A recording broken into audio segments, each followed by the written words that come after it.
E conversa conosco a deputada federal Maria Arraes, do Solidariedade.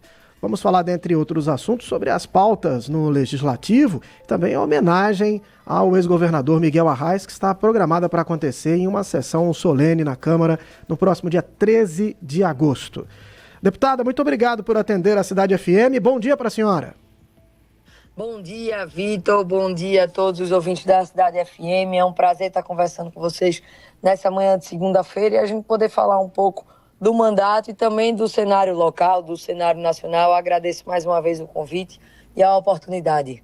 Bom, deputada, vamos começar por esta homenagem que vai ser prestada ao ex-governador Miguel Arraes, com uma sessão programada para o próximo dia 13, quando teremos o aniversário de 20 anos da morte do Miguel Arraes. É isso, Vitor. Na realidade, esse ano completam 20 anos da morte, da passagem do meu avô, e a gente viu a importância, de relembrar a sua história fazendo uma série de homenagens. A sessão solene é apenas uma delas. A gente também aprovou lá um projeto de resolução da casa que nomeia a sala do Colégio de Líderes, a sala Miguel Arraes. A gente vai ter também esse lançamento, a gente vai ter uma exposição na Câmara. Então a gente está fazendo um grande movimento, junto com o meu pessoal do meu mandato, para poder fazer essas homenagens e reforçando a necessidade de lembrar da história do meu avô, não só pelas políticas públicas que ele implementou, mas também pelo discurso dele que é tão atual, Vitor? Principalmente nesses tempos de hoje, que estão uns tempos muito confusos, muito sombrios, que a gente teve aí uma tentativa de ataque à nossa democracia. Então é importante a gente estar relembrando histórias como a dele. Eu estou muito feliz com essa série de homenagens. Vai poder estar minha família toda lá, todo mundo reunido, para poder relembrar as histórias. Deputada, eu queria que a senhora falasse um pouco sobre como que o legado político do ex-governador Miguel Arraes influencia na atuação da senhora e como que a senhora imagina que esse legado pode contribuir para enxergar o atual momento que o país atravessa. Pois é, tem uma entrevista dele, Vitor, quando você escuta as falas dele é muito interessante, porque são sempre falas e posicionamentos muito atuais.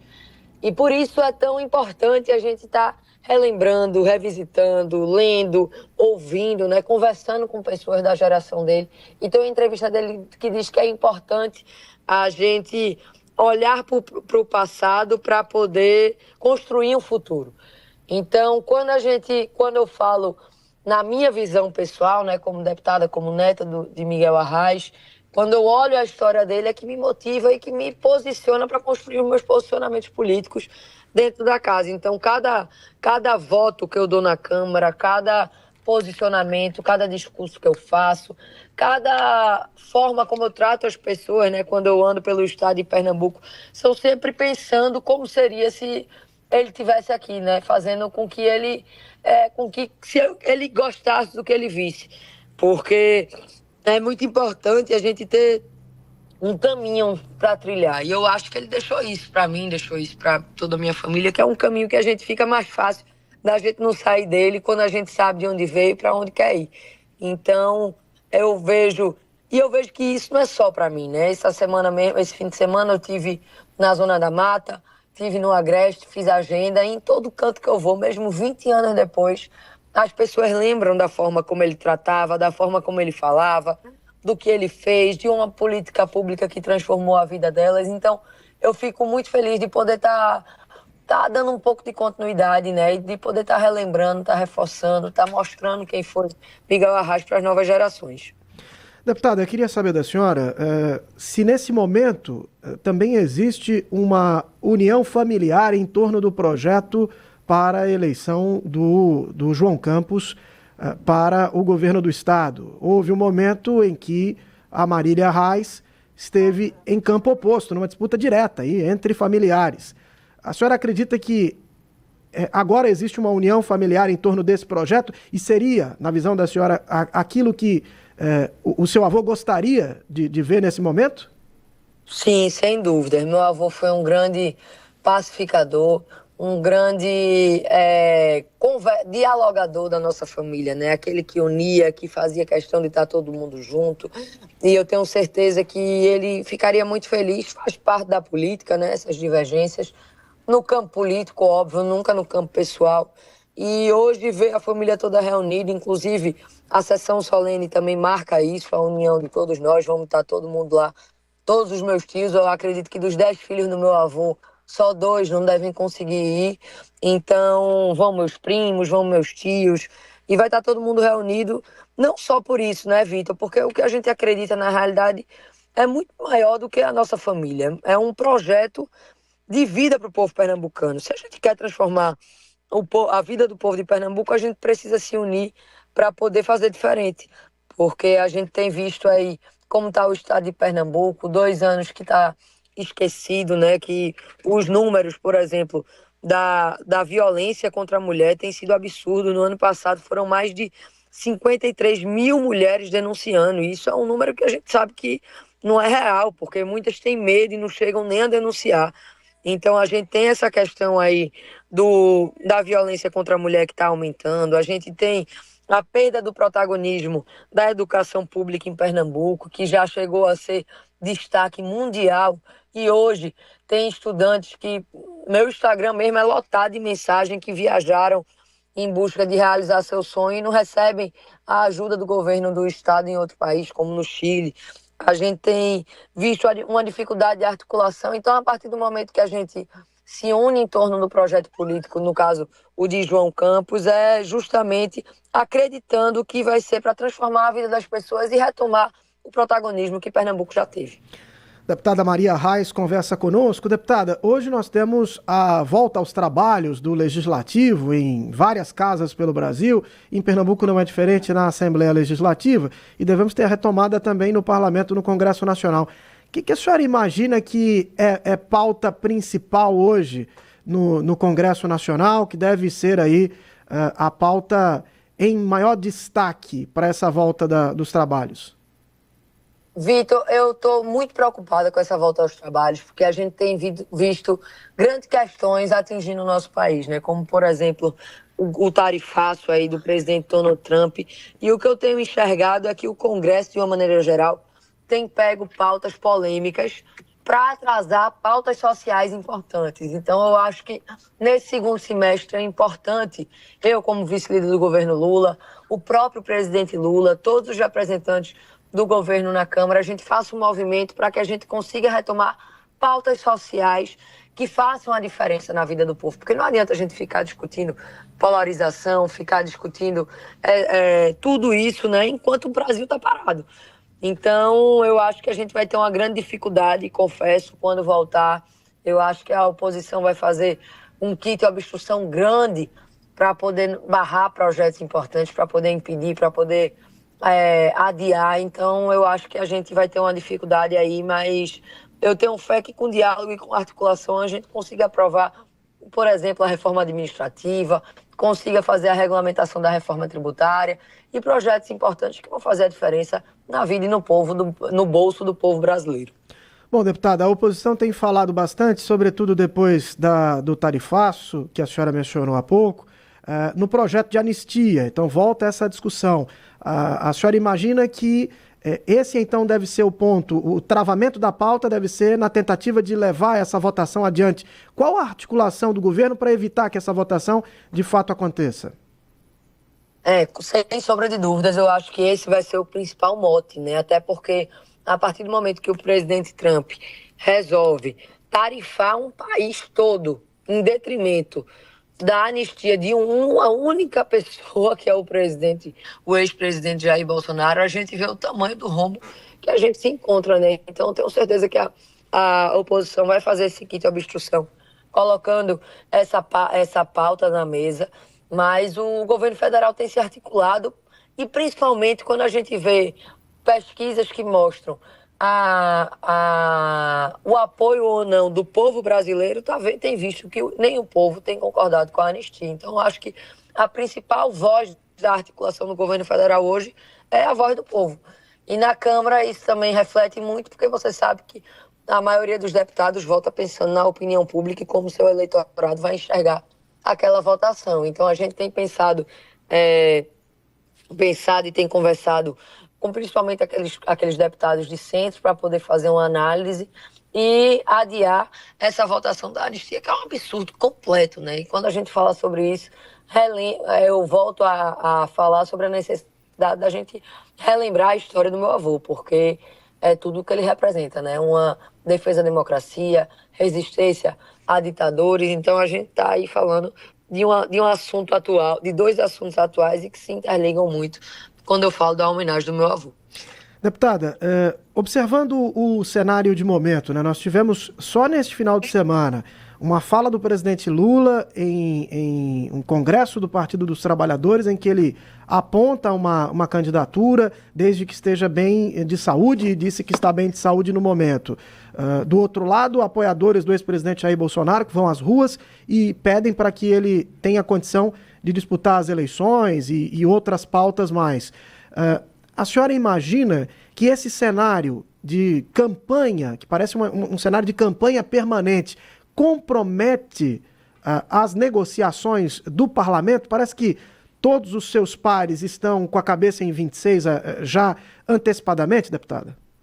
Sem sombra de dúvida, Vitor, e isso gera um grande prejuízo ao país. Porque, veja, a partir do momento que a gente está em campanha política, a gente começa a torcer contra a oposição, começa a torcer contra quem está no poder, né? Então, ela deixa de votar pautas importantes para poder fortalecer aquele que apoia e enfraquecer aquele que está no poder. Porque, para eles, não é interessante Lula estar bem, né? Não é interessante Lula aprovar os projetos. Não é interessante Lula conseguir o apoio popular, como ele sempre conseguiu através dos programas sociais e dos auxílios daqueles que colocando o povo no orçamento, né? Então, o que a gente vê é que, na verdade, a gente tem uma parcela enorme do Congresso que torce contra o governo Lula. E a partir do momento que, apesar dos três poderes serem independentes, né, por óbvio, a gente sabe que o Executivo depende do Legislativo. Porque projetos que são importantes para ele e que colocam ou tiram dinheiro do caixa são votados por nós que estamos no Parlamento. Então, um exemplo claro foi o IOF, né? Que era um projeto importante, foi uma manobra para entrar dinheiro no caixa, que já foi usado, inclusive, pelo presidente Bolsonaro, e que naquela época eles votaram a favor, e que hoje, quando o Lula coloca na pauta, eles votam contra.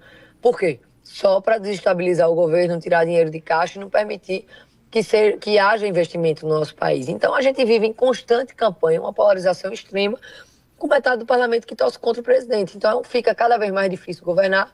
Mas eu também acho, por outro lado, que a população tem tido cada vez mais consciência do que a gente tem vivendo, do que é a política, de como funciona, e consegue entender todas essas manobras e consegue ver quem é que está no lado certo da história, né? Mas, deputada, o governo tem falado sobre a disposição em negociar no caso dos Estados Unidos. No Congresso Nacional, a senhora, enquanto vice-líder do governo está disposto a negociar com a oposição? Que concessões o governo está disposto a fazer para convencer oposicionistas a votar pautas que são de interesse do governo? Veja, eu acho que concessões são feitas em todos os governos, né? Porque a partir do momento que a gente vive uma democracia e um parlamento tão plural feito é o nosso, a gente precisa fazer concessões e faz parte da democracia fazer concessões. E o governo já fez muitas concessões até aqui. E eu acho que ele está disposto a colocar, obviamente, sem prejudicar os interesses da população, ele está disposto a conversar, a dialogar, a fazer concessões, como já fez, por exemplo, entregando ministérios, entregando cargos, entregando emendas, porque a gente sabe que faz parte, mas o que não pode é quebrar o país para poder agradar a oposição e ganhar ali uma meia dúzia de votos num projeto importante. Isso aí não pode. Aí realmente a gente não pode fazer isso em detrimento do bem maior, né? Que foi o que aconteceu no IOF, por exemplo. O presidente Lula não conseguiu. Por quê? Porque a conta que eles pediram era muito cara, né? Como a gente diz. Então, a gente precisa fazer um diálogo permanente e responsável para poder fazer com que os projetos importantes sejam aprovados, concessões sejam feitas e que ninguém, principalmente o povo, saia prejudicado. Deputada Maria Reis conversa conosco, deputada federal pelo Solidariedade, vice-líder do governo na Câmara dos Deputados. Deputada, eu queria conversar com a senhora também sobre a cabeça de colegas da senhora de outros estados que têm também suas aspirações em projeto nacional. Eu falo aqui sobre Ronaldo Caiado em Goiás, Ratinho Júnior no Paraná, Tarcísio de Freitas em São Paulo, Romeu Zema em Minas Gerais. Todos esses são governadores, têm deputados aliados que atuam no parlamento e todos esses aqui alimentam a expectativa de disputar a presidência da República. Como que isso influencia os trabalhos no Legislativo? Pois é, Vitor, a gente já tem um mandato muito pequeno, 4 anos. Muita gente acha que é muito tempo, mas para você ter uma ideia, tem deputados que passam os 4 anos e não conseguem aprovar um único projeto de sua autoria na Câmara. Eu estou há 2, já tenho 3 projetos sancionados pelo presidente Lula. E por quê? Por que eu estou dizendo isso?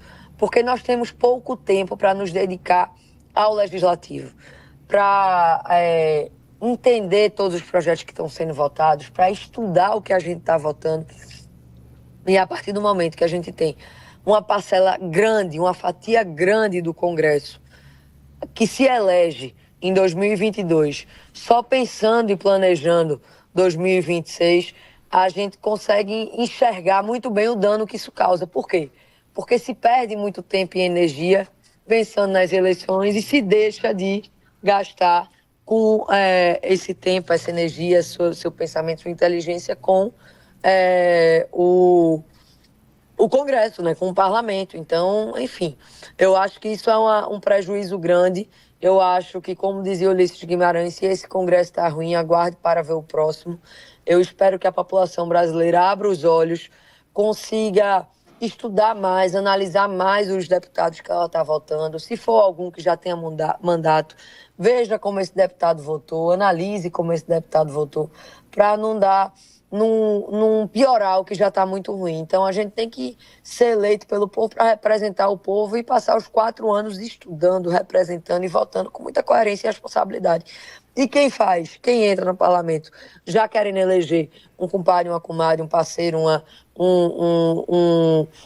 algum outro político, já está fazendo errado, porque coloca o interesse individual em cima do coletivo. Deputado, eu queria trazer um pouquinho para o cenário local e falar sobre a volta aos trabalhos na Assembleia Legislativa e o impasse que existe hoje entre deputados e a governadora Raquel Lira no tocante a 2 temas, né? A autorização para empréstimos, para contratação de empréstimos e a questão de Fernando de Noronha, né? Que essas pautas estão paralisadas na Assembleia. O que é apresentado como a trava principal é a questão do pagamento de emendas para os deputados. Mas não só isso, como também a explicação por parte da oposição, cobrada pela oposição, para que a governadora explique para onde cada um desses recursos contratados por empréstimo vão ser destinados. A senhora imagina que nessa volta aos trabalhos, essas questões possam ser ajustadas, possam ser pacificadas? O governo do estado anunciou o pagamento de 40 milhões em emendas parlamentares. Será que teremos a volta ao diálogo? A senhora tem conversado, por exemplo, com o deputado Luciano Duque, que é do seu partido Solidariedade. Existe alguma sinalização de melhora no diálogo entre executivo e legislativo? Pois é, Vitor. Eu acho que a partir do momento que a gente entra na política, a gente não pode abominar a política. É isso que a governadora Raquel Lira tem feito, né? Ela não articula, ela não conversa, ela não dialoga, ela não senta na mesa. O que é que ela faz? Ela faz um governo de ameaça. E isso reflete diretamente na população. A partir do momento que ela começa a pedir empréstimo, ela tem um empréstimo aprovado, bilhões na conta do estado de Pernambuco. Ela não diz para onde vai o dinheiro, não diz o que faz com o dinheiro e está pedindo mais e mais empréstimo à Assembleia Legislativa, sem mostrar à Assembleia Legislativa o que é que ela tem feito com o dinheiro. Entendeu? Então, veja, os deputados estaduais estão fazendo o seu papel. É um papel responsável de se preocupar e de se importar com o dinheiro público. Então, ela precisa sim justificar como ela tem gastado o dinheiro. E os deputados estão cobrando o que o povo merece ser cobrado, o que o povo merece saber. Dinheiro público não é dinheiro nosso, né? O dinheiro que entra na nossa conta, que é o nosso salário, cada um faz e gasta como quiser. Agora, a partir do momento que você é gestor, você não pode fazer isso.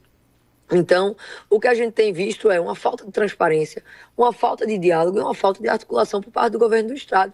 E quem está mais sofrendo com isso não é nem Raquel Lira, nem os deputados estaduais, é o povo de Pernambuco que deixa de ter política pública em casa, deixa de ter segurança, deixa de ter saúde, deixa de ter infraestrutura. Ontem mesmo eu fui numa celebração lá em Camusim de São Félix, uma PE que ela nem inaugurou ainda. Tem uma placa lá que ela gastou 12 milhões. E se você ver a PE, é todo completamente esburacado. Então, assim, não é só fazer ou maquiar ou passar uma basezinha por cima do que estava ruim, né? Ela tem que melhorar, mostrar do que melhora e gastar o dinheiro público com responsabilidade. Isso ela não tem feito. Então, eu espero sim que a governadora recue, consiga sentar na mesa com os deputados da oposição, com os deputados da situação e mostre o que ela tem feito com o dinheiro responsavelmente e dialogue para poder destravar pautas importantes dentro da Assembleia, né? Deputada, para concluir, já muito grato pela presença da senhora aqui conosco, eu queria perguntar sobre o caso que envolve o superintendente da SUDENE, o Danilo Cabral. Tem recebido aí muitos apoios de vários políticos e de outras entidades, sociedade civil organizada aqui no estado, em vias de ser exonerado do cargo na SUDENE por pressão, segundo temos a informação, do PT do Ceará, do governador do Ceará, Eumano de Freitas.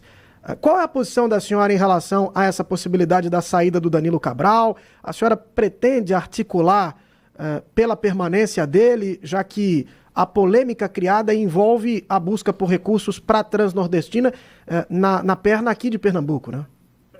Isso, sem dúvida, Vitor. A partir do momento que a bancada de Pernambuco soube dessa possibilidade, a bancada já se reuniu, emitiu uma nota falando da importância da gente manter Danilo Cabral no cargo da superintendência da SUDENE, porque viu o trabalho que Danilo tem feito, viu como ele tem se esforçado e que a gente não pode usar um trabalho que está sendo bom como moeda de troca, né? Então a gente está lutando, tem dialogado, tem conversado, tem se articulado, conversado com o pessoal do governo para a gente manter esse posto que tem sido tão importante aqui para o estado de Pernambuco, que reativou e reavivou a SUDENE, né, nesses últimos 2 anos. Então, em time que está ganhando não se mexe e a gente quer sim que Danilo continue aí no cargo, representando Pernambuco. A senhora recebeu algum tipo de sinalização do presidente Lula, de alguém dentro do governo sobre essa permanência ou não? Não, a gente tem a bancada toda de Pernambuco se reuniu, principalmente os coordenadores da bancada têm se reunido, a gente já emitiu uma nota e eu tenho certeza que essa semana vai ser uma semana de volta ao trabalho legislativo e também de muita articulação e muita conversa, que é quando a gente vai poder saber, né, pós-recesso, de todas essas questões que aconteceram enquanto a gente não estava lá em Brasília, vai poder ter respostas mais concretas e buscar, obviamente, a manutenção do colega Danilo Cabral, nosso neném. Bom, conversamos com a deputada federal Maria Arraes, do Solidariedade, que é vice-líder do governo na Câmara dos Deputados. Deputada, muito obrigado pela gentileza dessa conversa na manhã de segunda-feira e até uma próxima oportunidade.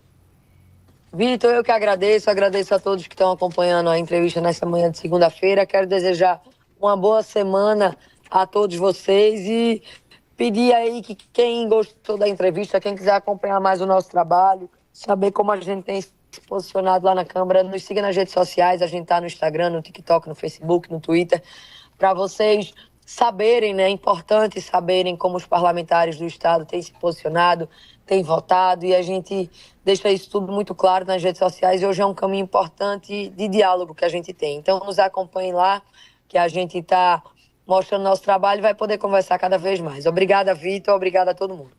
Nós que agradecemos. Deputada Maria Arraes conversou conosco aqui no Cidade Entrevista e nós fechamos aqui a edição de hoje do Manhã Cidade, que